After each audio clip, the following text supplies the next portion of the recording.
On her way home, this woman encountered a tanuki that could understand human speech. Not only could it understand, but it could also write and ask for someone to adopt it. Initially, the girl, who had no time for pets, planned to refuse. However, when she saw the tanuki offering an umbrella to her as she got caught in the rain and giving her a high five, she was touched by its thoughtfulness. Seeing how smart it was, she decided to adopt it. The appearance of the tanuki would completely change her life. The tanuki was so intelligent that it almost felt like a human. When they got home, it even folded its own cardboard box.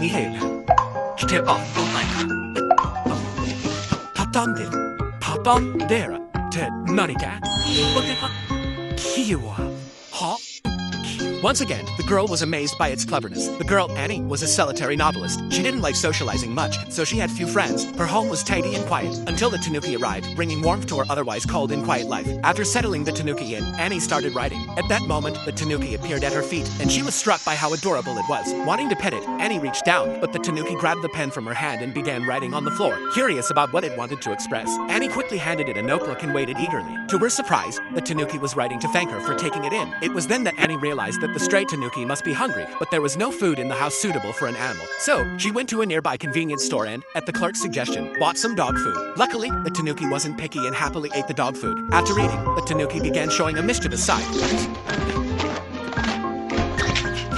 Annie decided to take it to the vet the next day for a checkup and vaccination. Just like a normal dog, the tanuki was terrified of needles. When they arrived at the vet's office, the doctor was taken aback, having never treated a tanuki before. Annie had mistaken it for a small dog, and the doctor was about to correct her, but the tanuki panicked and quickly wrote, "I'm a dog." It feared that once Annie realized its true identity, she might not want to keep it. So, it insisted on being a dog. The doctor, thankfully, did not expose it and gave it the vaccination as planned. Later, Annie took the tanuki for a walk in the park. There, a man was petting cats, and seeing how content the cats were, the tanuki couldn't resist running over. The man stopped when he saw the tanuki, and Annie quickly apologized, saying, "I just found this dog yesterday, so I haven't bought a leash yet." But the man doubted that it was a dog, and at that moment, the tanuki quickly wrote, "I'm a dog." The man had no choice but to remain silent. Annie, with a charming glance, made him blush instantly.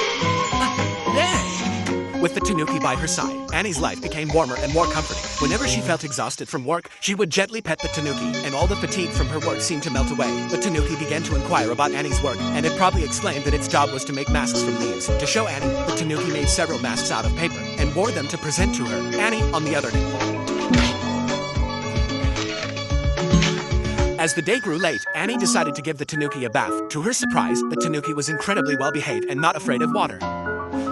Door. Heiki?